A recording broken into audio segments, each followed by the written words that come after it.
अच्छा, इसमें जो नेक्स्ट आपके पास कॉन्सेप्ट है वो रिलेटेड है इसके लिक्विड के फ्लो के साथ।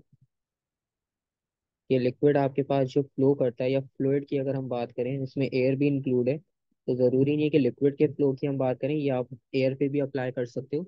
तो फ्लूइड के जो फ्लो की टाइप है आपके पास, नॉर्मली हम दो कंसिडर करते हैं। एक हम कंसिडर करते हैं बिल्कुल स्मूथ रेगुलर कंसिडर करते हैं, और एक हम इरेगुलर कंसिडर करते हैं। तो जो फर्स्ट टाइप है आपके पास, जो बिल्कुल रेगुलर होगी आपके पास। रेगुलर का मतलब ये है कि हम उसे बिल्कुल स्मूथ कंसिडर कर रहे हैं। और उसके लिए जो आपके पास टर्म्स यूज की जाती हैं, हमने फ्रिक्शन में भी पढ़ा था कि स्ट्रीमलाइन शेप्स। तो वो स्ट्रीमलाइन शेप्स का कॉन्सेप्ट आपको याद होगा। जिस तरह आपके पास बुलेट ट्रेन होती हैं, बुलेट ट्रेन को भी हम स्फेयर बनाते हैं, क्योंकि उस पर आपके पास सरफेस टेंशन और ड्रैग फोर्स और ये सारी चीज़ें जो है वो डिफरेंट होती हैं। तो उससे आपको फ्लो करना इजी हो जाता है, या आप उसे लेमिनार फ्लो भी कह सकते हो। तो बहुत सारी टर्म्स हैं, आप उसके लिए कुछ भी यूज़ कर सकते हो। और उसकी ऑपोजिट टाइप अगर आप कंसिडर करो, तो उसकी सेकंड टाइप जो है वो उसकी ऑपोजिट है। तो वो इरेगुलर हो जाएगी। और इरेगुलर का मतलब ये है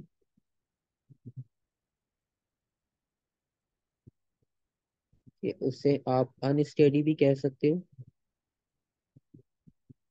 और इरेगुलर तो हम पहले लिख चुके हैं, क्योंकि नॉर्मली हमारे पास स्मूथ को ही हम आगे कंटिन्यू करेंगे हमारे सिलेबस में, क्योंकि इरेगुलर थोड़ा सा टिपिकल एडवांस लेवल हो जाता है।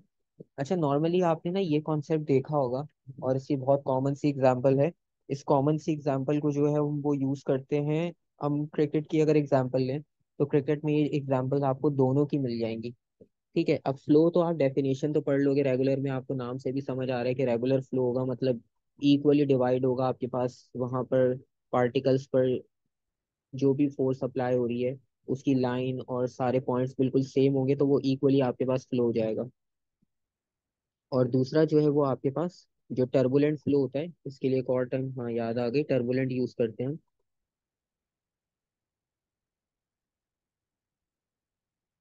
वो नॉर्मली आपने सुना होगा कि फ्लाइट में भी टर्बुलेंस का वर्ड हम यूज करते हैं।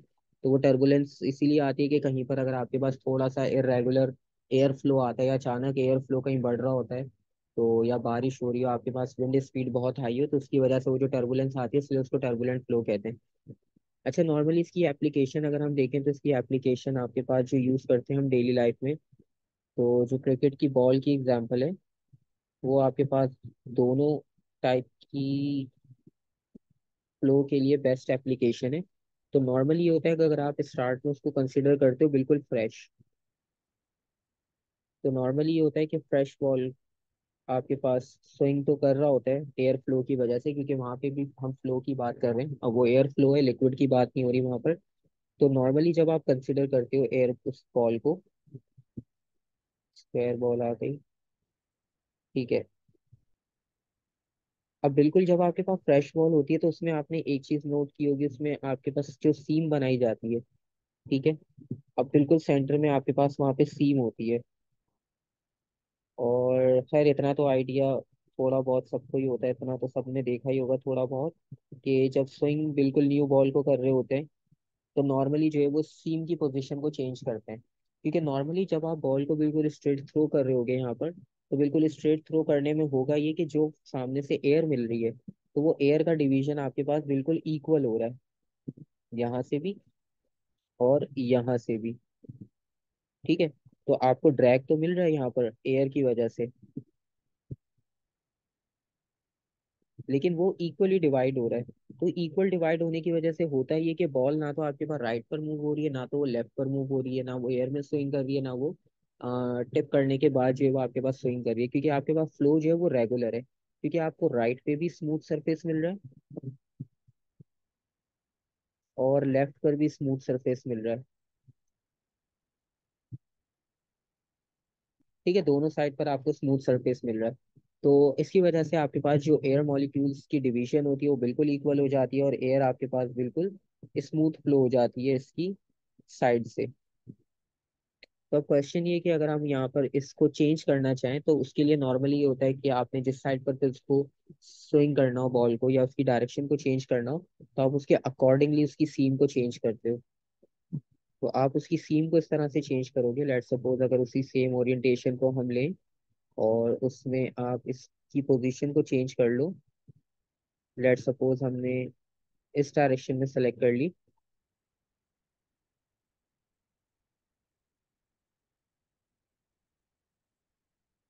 तो अब इस डायरेक्शन में होगा ये कि एयर तो हमें सामने से वही स्ट्रेट मिल रही है क्योंकि बॉल ने तो फॉरवर्ड ही जाना है। बॉल की मूवमेंट जो है वो फॉरवर्ड ही है। लेकिन हमने क्योंकि इसकी सीम पोजीशन को वहां पर चेंज कर दिया, तो सीम पोजीशन चेंज करने की वजह से होगा ये कि जो एयर का फ्लो था वो तो हमें सामने से वैसा ही मिलेगा स्टार्ट में। लेकिन इस बार डिफरेंस क्या होगा पहले वाले उसके केस से? कोई डिफरेंस होगा या बिल्कुल स्ट्रेट अभी भी चली जाएगी बिना किसी स्विंग और नहीं, बिना? डिफरेंस होगा ना कि अलग अलग जगह पे अलग फोर्स आ रही है, पोजीशन चेंज है। अब हमारे पास हो ये रहा है कि लेफ्ट साइड पर जो है वो स्मूथ सरफेस ज्यादा मिल रहा है। ठीक है, यहाँ पर हमारे पास स्मूथ सरफेस हमें ज्यादा मिल रहा है। और अगर हम राइट साइड को देखें तो राइट साइड पर अब हमें रफ साइड ज्यादा मिल रही है। मतलब सीम की वजह से थोड़ा सा आपके पास फ्लो डिस्टर्ब हो जाएगा। ठीक है, यहाँ पर थोड़ा सा आपके पास चेंज आ रहा है। अब अगर इसी सीम को आप फॉलो करते रहो तो बॉल आगे जाके किस डायरेक्शन में टर्न होगी, राइट या लेफ्ट? राइट पे होगी। राइट पर होगी। अब ये राइट पर क्यों हो रही है? क्योंकि नॉर्मली हमारे पास जो है वो लेफ्ट साइड बिल्कुल स्मूथ है, तो वहां से फ्लो हमें रेगुलर मिल रहा है। ठीक है, और राइट साइड रफ होने की वजह से वहां पर जो मॉलिक्यूल्स प्रेशर अप्लाई करेंगे बैक साइड पर जाके वो थोड़ा सा लेट हो जाएंगे। ठीक है, वहां पर हमें टर्बुलेंस थोड़ा सा लेट मिलेगी। इस पार्ट पर आके ये वाला जो पार्ट होगा, क्योंकि ये यहाँ से स्मूथ है ऊपर से रफ है, तो ऊपर रफ होने की वजह से ये जो कर्व है यहाँ पर ये थोड़ा सा इरेगुलर मिलेगा। यहाँ पर यहाँ पे थोड़ा सा चेंज आएगा। तो इस वजह से आपके पास राइट पर जो है वो सीम हो जाएगी। और अगर इसी चीज को आप लेफ्ट पर टिल्ट कर दो तो फिर राइट साइड स्मूथ होने की वजह से जो राइट साइड है वहां तो स्मूथ फ्लो मिलेगा। तो वहां पर आपके पास जो है वो मॉलिक्यूल्स अपने टाइम पर इजीली फ्लो हो जाएंगे रेगुलर। लेकिन जो उसकी दूसरी साइड होगी रफ, तो रफ साइड में थोड़ा सा टाइम लगेगा, पुश उसको देर से मिलेगा, तो वो आपके पास बॉल को फिर लेफ्ट पर ले जाएगा। तो ये आपके पास कॉन्सेप्ट होता है रेगुलर और इरेगुलर का। और इरेगुलर में हम कब यूज करते हैं? जब आपने ओल्ड बॉल की एग्जांपल देखी होगी कि जब आप ओल्ड बॉल में रिवर्स स्विंग का कॉन्सेप्ट यूज करते हो तो उसमें फिर ये हमारा टर्बुलेंट या इरेगुलर शेप को हम कंसिडर करते हैं। ठीक है, तो वहां पर हम जो इरेगुलर होता है उसमें फिर एक साइड जो है वो हमारी रफ होती जाती है, एक साइड जो है वो शाइनी यूज करते रहते हैं। तो एक साइड को रफ इसलिए किया जाता है क्योंकि जब बॉल ओल्ड हो जाएगी तो अगर हमने सारी साइड्स को ही रफ कर दिया तो फिर तो वो समझो बिल्कुल एक सेम हो जाएगी फिर से वही न्यू बॉल की तरह से। और फिर आपके पास इतना ज्यादा उसमें स्विंग का कॉन्सेप्ट नहीं मिलेगा क्योंकि वो रफ है एक तो, और सेंटर सीम भी उसकी सिलाई की वजह से वो रफ लगती है हमें। तो इस वजह से फिर हम उसकी एक साइड को शाइनी रखते हैं ताकि एक साइड पर जो है हमारे पास मोमेंटम ज्यादा मिले दूसरी साइड पर। तो ये कॉन्सेप्ट हमारे पास यहाँ पर चलता है। बाकी डेफिनेशन तो आपके पास लिखी हुई है, वो तो आप कर ही लोगे, उसमें कोई प्रॉब्लम नहीं है। और इसको आप आगे कंटिन्यू जब करते हो तो इसके जब आप बाकी लॉस को डिस्कस करते हो तो बाकी लॉस डिस्कस करने से पहले आपके पास यहाँ पे कुछ अजम्पशंस होती हैं।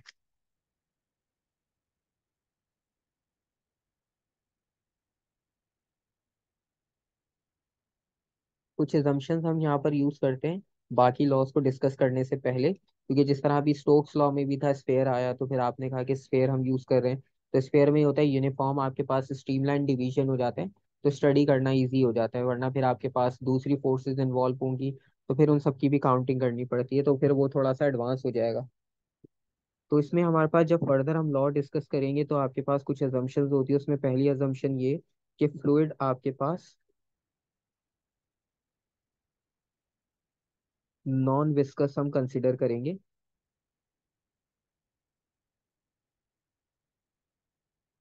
इसका मतलब क्या हुआ कि नॉन विस्कस, अभी विस्कोसिटी का हम कॉन्सेप्ट पढ़ रहे थे, विस्कोसिटी में ये था कि फोर्स ऑफ फ्रिक्शन होगी। तो इसका मतलब ये कि जब हम नॉन विस्कस यूज करेंगे तो नॉन विस्कस में आपके पास फ्रिक्शनल फोर्स खत्म हो जाएगी। ठीक है, तो नॉन विस्कस यूज करने का रीजन ही ये कि आपके पास वहां पे वो जो ड्रैग फोर्स थी, फ्रिक्शनल फोर्स थी, वो खत्म हो गई। ठीक है। और सेकंड पार्ट में जब हम इसमें जाएंगे, तो सेकंड पार्ट में आपके पास जो है वो इसको हम इनकम्प्रेसिबल कंसिडर करेंगे। क्योंकि अगर लिक्विड या एयर की हम बात करें, अगर उसमें कंप्रेशन ले आए, तो कंप्रेशन की वजह से फिर प्रेशर, डेंसिटी और इन सब चीज़ों पे चेंज आना शुरू हो जाएगा। तो फिर उसको साथ लेकर चलना वो भी एक थोड़ा सा टिपिकल काम है। तो इसलिए हम उसको इनिशियली अभी इनकम्प्रेसिबल कंसिडर कर रहे हैं। और इनकम्प्रेसिबल का मतलब एक और है यहाँ पर कि डेंसिटी आपकी सेम हो जाएगी। तो डेंसिटी आपकी कांस्टेंट हो जाएगी यहाँ पर पूरे टाइम के लिए। तो सॉल्व करना कॉन्सेप्ट इजी हो जाएगा।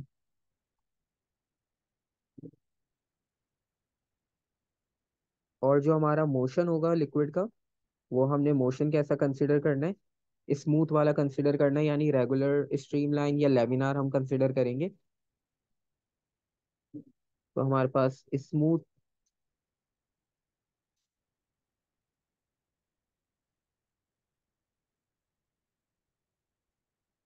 हम स्मूथ मोशन को कंसिडर करेंगे, इरेगुलर वाले को अभी कंसिडर नहीं करेंगे। ठीक है।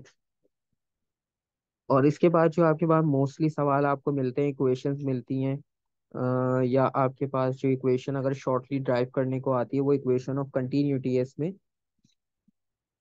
तो इक्वेशन ऑफ कंटिन्यूटी आप यूज करते हो।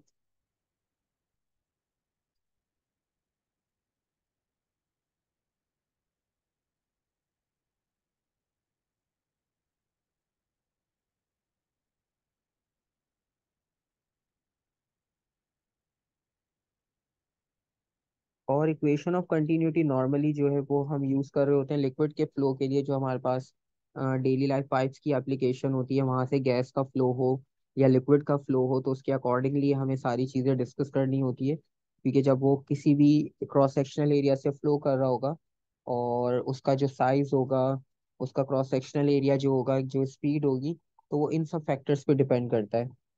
तो आपके पास इसमें दोनों तरह के सरफेस कंसिडर किए जाते हैं इनिशियली। मतलब अगर आप पाइप को कंसिडर कर रहे हो, तो एक साइड को क्रॉस सेक्शनल एरिया लेस लिया जाता है, और दूसरी साइड के हम क्रॉस सेक्शनल एरिया को थोड़ा सा ज्यादा कंसिडर करते हैं। तो एक क्रॉस सेक्शनल एरिया यहाँ पर मिल जाएगा, एक क्रॉस सेक्शनल एरिया हमें यहाँ पर मिलेगा। और नॉर्मली अगर हम यहाँ पे फ्लो की बात करें, तो जो यहाँ पर स्पीड होगी उसे हम इनिशियली v1 कंसिडर कर रहे हैं। और जो इसका डिस्टेंस होगा, या आप कह लो इसकी लेंथ, हम यहाँ पे कंसिडर कर रहे हैं। और इसी तरह से यहाँ इस वाले पार्ट पे ये सेकंड हो जाएगा, Δx2, इसका एरिया A2, इसका क्रॉस सेक्शनल एरिया A1, और यहाँ से जो स्पीड फ्लो करेगी वो V2। तो ये सारी जम्पशंस कंसिडर की जाती हैं। नहीं सर, मुझे तो जहाँ से समझना था मैंने समझ लिया। मैं शायद मैं जा रहा हूँ जरा ना, काम करने दो तीन। सर ये हम्म। V1 और V2 क्या है? अब ये आपके पास जो है ना, वो दोनों स्पीड है। जब लिक्विड यहाँ से फर्स्ट एरिया से फ्लो करेगा, फिर वो ऊपर वाले पार्ट से फ्लो करेगा, तो दोनों तरफ की स्पीड हमने कंपेयर करनी होती है कि वो किस तरह से होगी। ठीक है। और A1 और A2 वो size of cross sectional area है ना? हाँ, वो उनका क्रॉस सेक्शनल एरिया हो गया, और जो डेल्टा एक्स है आपके पास, वो डिस्टेंस है, वो कितना डिस्टेंस मूव कर रहा है वहां पर स्ट्रेट। बाकी तो वो कर्व ओके। वो तो पूरे पाइप से मूव कर लेगा। लेकिन जब स्टार्ट में वो स्पेसिफिक हमने एरिया सेलेक्ट किया, क्योंकि अभी हम आगे जब डेरिवेशन करेंगे, तो वहां पर आपको आइडिया हो जाएगा कि हमने एक्स और ये सारी चीजें मार्क क्यों की है। Okay sir. ठीक है। अच्छा, अब हम यहाँ पर अगर इसमें मास की क्वांटिटी फाइंड आउट करना चाहें कि यहाँ पे टोटल मास कितना होगा जो यहाँ से फ्लो कर रहा है, अगर हम यहाँ से मास की क्वांटिटी को फाइंड आउट करना चाहें कि कितना जो है वो अमाउंट, कितनी मास ऑफ फ्लूइड यहाँ से फ्लो कर रहा है, तो वो फाइंड आउट करने के लिए हम क्या इक्वेशन यूज कर सकते हैं। अब हमारे पास एक ही कॉन्सेप्ट है, डेंसिटी का कॉन्सेप्ट है, डेंसिटी। डेंसिटी ना? हाँ। तो डेंसिटी का कॉन्सेप्ट हम यूज करेंगे यहाँ पर। और डेंसिटी आपके पास इक्वल है मास ओवर वॉल्यूम के।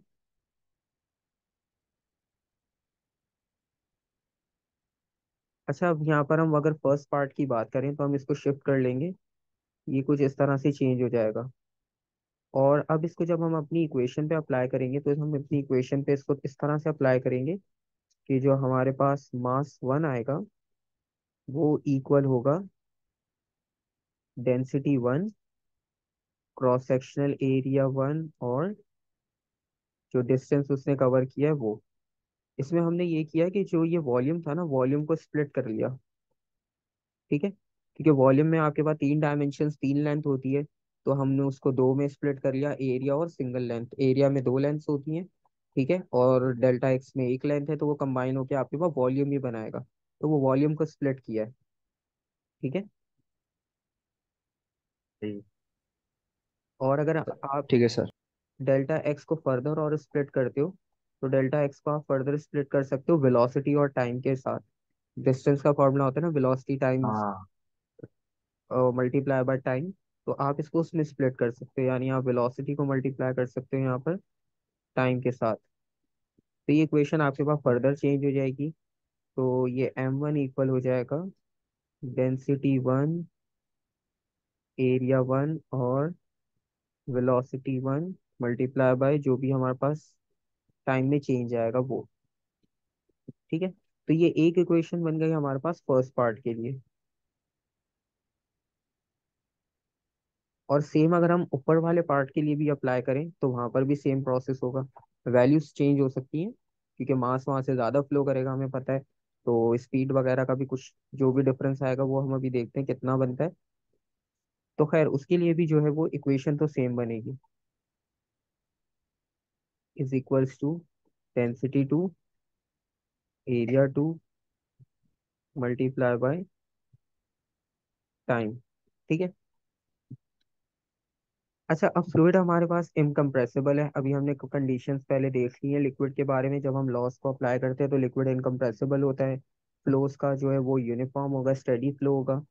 और दूसरा, उसकी डेंसिटी हम कांस्टेंट कंसीडर करेंगे। तो ये सारे फैक्टर्स हमने इसलिए कंसीडर कर लिए थे ताकि इनमें प्रॉब्लम ना हो। तो इसके अकॉर्डिंगली ये होगा कि जो मास हमारे पास इनिशियली पास हो रहा है वही मास हमारे पास फाइनल से पास होगा, क्योंकि कंप्रेस नहीं हो रहा है, डेंसिटी चेंज नहीं हो रही है। तो इसका मतलब ये है कि हमारे पास जो मास की वैल्यूज होगी वो दोनों साइड पर इक्वल होगी, और हम उन दोनों को कंपेयर कर सकते हैं कि जितना मास हमने m1 से एंटर किया था तो डेफिनेटली वो आपके पास सेकेंड पार्ट से भी फ्लो करेगा।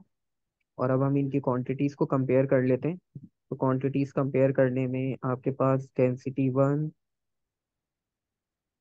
Area one, velocity multiply by time is equals to two area two, velocity two, delta T.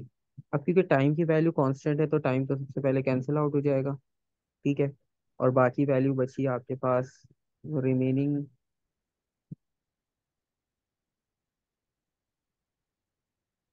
अच्छा, अभी हमने कहा कि जो हमारे पास अजम्पशन थी उसमें से एक अजम्पशन ये भी थी कि डेंसिटी कांस्टेंट होनी चाहिए। तो डेंसिटी कांस्टेंट होने का मतलब ये कि जो हमने वन और टू लिखा हुआ है डेंसिटी के साथ, ये आपके पास सेम होगी बिल्कुल। मतलब चाहे डेंसिटी वन हो चाहे डेंसिटी टू हो, ये आपके पास इक्वल है। तो इक्वल होने का मतलब ये है, इसको भी हम कैंसिल आउट कर सकते हैं। कैंसिल कर देंगे सर। तो इस तरह से आपके पास ये फाइनल इक्वेशन ड्राइव होती है, a1 b1 is equals to a2 b2। मतलब डिपेंड करता है कि हम वेलोसिटी क्या दे रहे हैं और क्रॉस सेक्शनल एरिया क्या यूज कर रहे हैं। तो ये आपके पास इक्वेशन ऑफ कंटिन्यूटी इस तरह से ड्राइव होती है। ठीक है, बाकी सही। स्टेटमेंट तो आपके पास लिखी हुई है कि जो आपके पास प्रोडक्ट होगा क्रॉस सेक्शनल एरिया का और जिस स्पीड से फ्लूइड आपके पास मूव कर रहा होगा वो आपके पास कांस्टेंट होता है throughout the whole pipe, या जो भी आप जिस भी शेप से फ्लो करवाना चाह रहे हो। तो इसमें हमारा ये आइडिया होता है कि इक्वेशन ऑफ कंटिन्यूटी में कि इसमें आपके पास वो प्रोडक्ट दोनों का सेम होगा, कि स्पीड और क्रॉस सेक्शनल एरिया आपके पास कोई भी कंसिडर हम कर लें। तो लेकिन नॉर्मल हमारी डेली लाइफ में ये सब चीज़ें नहीं हो पाती क्योंकि हमारे पास फ्रिक्शनल भी आती है और दूसरे फैक्टर भी इंक्लूड होते हैं।